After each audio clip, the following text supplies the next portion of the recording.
Le ministère des Affaires étrangères de la Guinée équatoriale a exprimé son rejet d'une proposition de loi en examen au Parlement du Royaume d'Espagne. L'État équato-guinéen dénonce un texte qui matérialise une diplomatie hostile entretenue par le Parti populaire espagnol au pouvoir contre son gouvernement et son dirigeant, le président Teodoro Obiang Mbassoko. Le gouvernement a exigé de l'Espagne le respect de sa souveraineté nationale et de son intégrité territoriale.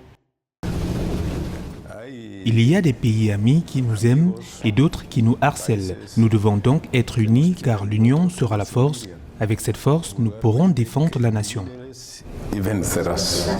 Dans cette proposition de loi, le Parti populaire espagnol appelle le gouvernement à condamner le régime du président Teodoro Obiang Mbassoko. Exigeant des mesures coercitives contre les autorités équato-guinéennes, le parti au pouvoir en Espagne a signifié son soutien à l'opposition dite oppressée du pays d'Afrique centrale. Pourtant, selon l'exécutif de la Guinée équatoriale, l'opposition s'exerce librement à l'intérieur du pays d'Afrique centrale dans le cadre de la Constitution.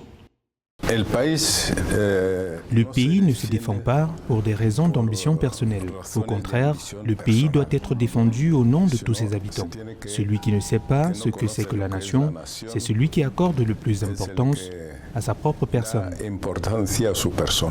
Dans un communiqué du 11 juin 2024, le ministère des Affaires étrangères de Guinée équatoriale a déclaré que l'Espagne a soutenu la tentative de coup d'État contre le président Obiang en 2004. Des tensions existent entre les deux pays depuis l'ouverture en février 2023 par la Chambre pénale du Tribunal national d'Espagne d'une enquête sur le décès de l'activiste Julio Obama lors de sa détention dans une prison équato-guinéenne. En mars 2023, la Guinée équatoriale avait rappelé son ambassadeur à Madrid pour des consultations.